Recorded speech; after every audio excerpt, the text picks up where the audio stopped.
So the billion people who are having a blood pressure, they are eating something that you should not be eating.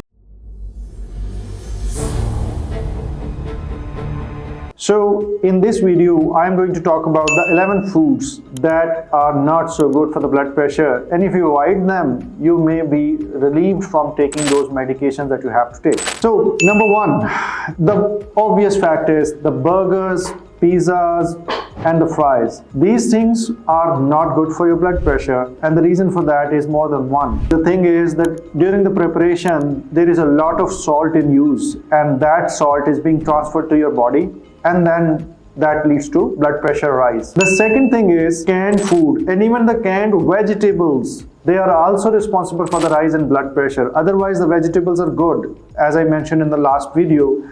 But if you take a lot of canned vegetables, they are preserved in a different way. There is a salt being used in it, and this will lead to a rise in blood pressure. The third thing is the cold cuts, the preserved meat, the meat eaters. So they use the preservative and it really works. The shelf life is increased. It can be saved for months, but there is a price for that. And the price for that is being paid by the people who eat it. And this is to the blood pressure, the cholesterol problem, and the preservatives leading to some other issues that I am going to talk about in the future videos. Along with that, the pickle. Pickle is something that is not frequently used in the West, but it's very frequently used in the subcontinent. But people who transfer and relocate to West, they keep on using their traditional pickle.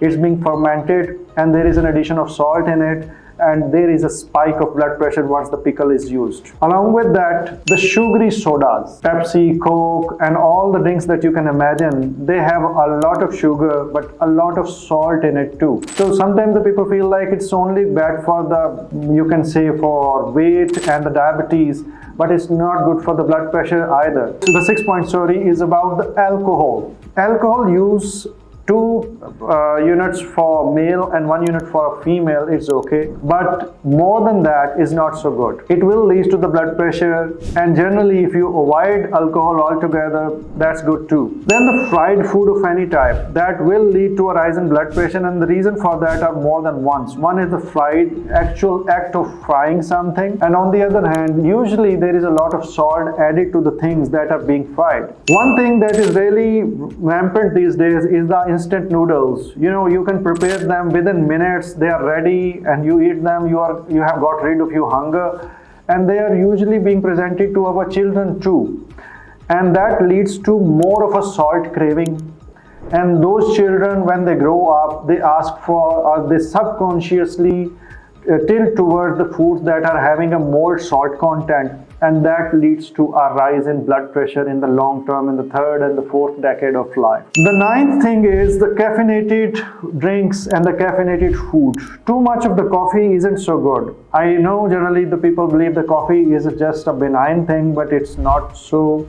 The research has proven that too much of everything is almost bad, and this is certainly true for coffee. The cheese and the cheesecake and anything related to cheese, it has also so many other things in it. The fat content is quite a lot, and along with that there is a caloric value to it, and there is an addition of salt. The salt is usually added in the cheese in many preparations. And the last thing, or the 11th thing, is usually a surprise for people, because white bread and the refined bread is usually considered not to be a threat for the blood pressure. Mostly it's a threat for the sugar, right?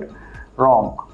The thing is, most of the sugar, it will eventually be transferred into a lipid and stored in the liver and the blood vessels, and that will eventually lead to a lot of bad things happening to the blood pressure and the blood vessels. So just look at this list of 11 foods. If you are using any one of them, please stop using it. Otherwise, you will end up with the pill or more than one pill from your physician. I hope this video and this information adds value to your life. Thank you.